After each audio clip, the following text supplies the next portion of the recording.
There is a silence around you that most people never notice. Not the peaceful kind, not the kind that helps you rest. It's the kind of silence that follows you even when you're surrounded by people. The kind that sits beside you at night when the noise finally stops and your thoughts get loud. And God says, my child, I have been with you in that silence. You didn't imagine this moment. You didn't click this by accident. You weren't just scrolling. Because loneliness has a sound and heaven heard it. You've learned how to smile at the right moments. You've learned how to say I'm fine without hesitation. You've learned how to keep conversations light, so no one asks the questions you're too tired to answer. But God says, I see the weight behind your eyes. You've been strong for so long that people forgot you ever needed comfort. You became the one others lean on while quietly leaning against nothing yourself. And there were nights, long nights, when you wondered if anyone would notice if you just stopped trying, not stopped breathing, not stopped living, just stopped hoping. God says, I noticed. There were prayers you didn't finish, words that got stuck in your throat because you didn't even know how to explain the pain anymore. You weren't angry at God. You were tired of asking, tired of waiting, tired of believing and being disappointed. And God says, I did not mistake your silence for unbelief. You felt alone even in faith spaces, even among people who speak about blessings and breakthroughs like they come easily.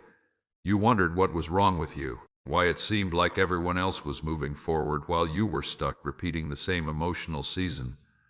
But God says, you were not stuck, you were being shaped. Loneliness has a way of making you question your worth. It whispers lies late at night. It tells you if you mattered, someone would stay. If you were important, you wouldn't be forgotten. If God cared, this would have ended by now.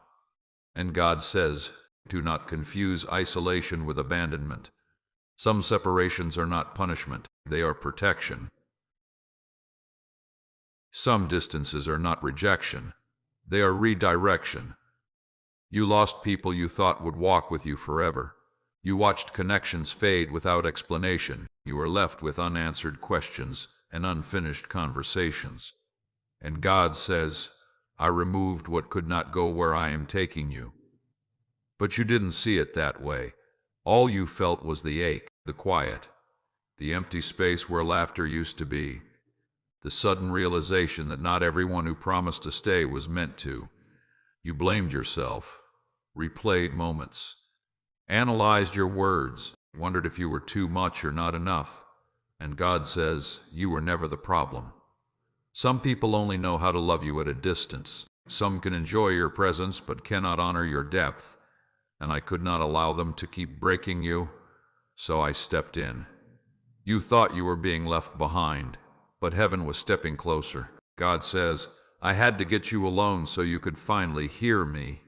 Because when the noise faded, when the distractions fell away, when the voices grew quiet, that's when truth had room to speak. You didn't like the quiet. It exposed everything you had buried under busyness. Your fears, your unanswered prayers, your exhaustion. But God says, healing requires honesty. You were never meant to carry everything alone, but you were chosen to walk a path that not everyone could understand. That's why it feels lonely. Not everyone is called to the same depth. Not everyone is built to endure what you survived. And God says, I trust you with weight I would not place on others. You survived seasons that should have broken you, moments when giving up would have been easier than holding on. You kept going, not because it was easy, but because something inside you refused to quit. And that strength, that resilience, it didn't come from you alone. God says, I carried you when you thought you were walking by yourself. You may not see the evidence yet. You may not feel the breakthrough. You may still wake up with that familiar heaviness, but heaven has already responded. You were being prepared, not punished. The loneliness was not the end of your story. It was the quiet chapter where your foundation was being rebuilt. God says, I am closer than you think. Even now, as you listen to these words, something inside you is stirring, a recognition, a knowing, because truth doesn't shout. It resonates, and deep down you know you are not forgotten. You are not overlooked, you are not invisible. You are being positioned. But before I show you what's coming, you must understand why this season was necessary, why the silence mattered, why the separation hurt, why the waiting tested you. Because what's ahead requires a version of you that could only be forged here. You measured this season by what you could see, by what wasn't happening, by the doors that stayed closed, by the silence that felt endless. But heaven does not work on human clocks, and God says, just because you could not see movement does not mean there was no motion. There were things I could not allow to move forward until others moved out of the way. They were delays that were not about timing, but about alignment. You were ready before your environment was. And had I released you early, the very thing you prayed for would have crushed you. God says I was not withholding blessings. I was withholding damage. You asked me why progress felt slow, why answers took so long, why clarity came in fragments instead of full pictures. But clarity too early can become confusion, because if I showed you everything at once, fear would talk you out of obedience. So I showed you just enough to keep walking. And you did, even when tired, even when discouraged, even when unsure. God says that persistence was not accidental, it was evidence. Evidence that you are built differently. You see, isolation reveals things comfort never will. When no one is clapping, when no one is validating, when no one is checking in, that's when motives get exposed. And God says I needed to know who you would be when no one was watching. You remained kind when bitterness would have been easier. You stayed honest when shortcuts tempted you. You kept your integrity when compromise promised relief. And heaven took note. You are being observed, not judged, but prepared. Because the next level does not tolerate emotional immaturity. And where I am taking you, character will matter more than talent. God says, I protected you from applause that would have corrupted you. Some of the rejection you faced was not about you being unworthy.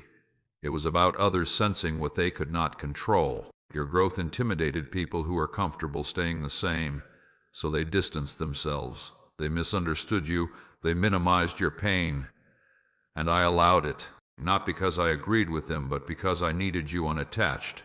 God says, you cannot carry new oil in old containers. Some relationships were draining the very strength you needed for what's ahead. Some conversations were keeping you small. Some environments were dulling your sensitivity to my voice. So I made you uncomfortable enough to move. You thought the loneliness meant you were losing everything. But in truth, you were shedding weight. And weight slows destiny. God says, I removed distractions disguised as support. You prayed for peace. I answered by creating distance. You prayed for clarity. I answered by silencing competing voices. You prayed for strength. I answered by letting you walk through things that forced you to develop it. And I know it hurt. Growth often does, because becoming costs you who you used to be. God says what you outgrew was not meant to follow you. There were moments you almost went back to people who felt familiar, back to patterns that felt safe, back to versions of yourself that required less faith. But something inside you wouldn't let you.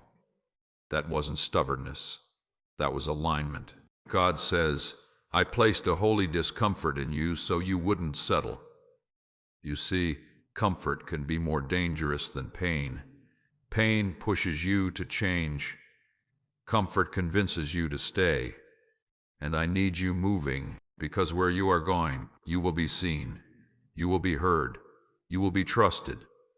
And exposure without preparation destroys people.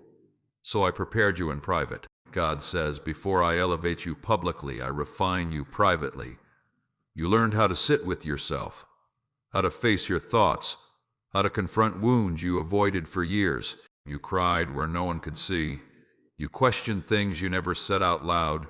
You rebuilt your faith piece by piece. That was not weakness, that was surgery. And healing hurts before it helps. God says, I was removing what would have bled later. You wondered why joy felt delayed, why laughter didn't come easily, why even victories felt quiet.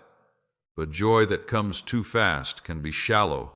I was building depth, because shallow joy breaks under pressure.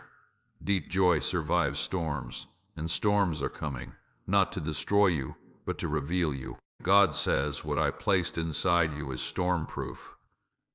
You've been forged, not formed, strengthened, not spared. That's why lesser things no longer satisfy you, why surface-level connections feel empty, why you crave meaning over noise. You're not difficult, you're developed, and development is lonely, because most people won't recognize who you're becoming until it benefits them. But heaven sees it now. God says, I have watched you choose growth when no one was rewarding it. And soon, very soon, the season shifts. Not suddenly, not loudly, but decisively. Doors that resisted will open effortlessly. Conversations will change tone. Opportunities will align without forcing. And you'll look back at this quiet season and realize nothing was wasted. Not one tear, not one lonely night, not one unanswered question. It was all building towards something that requires a version of you that only isolation could create.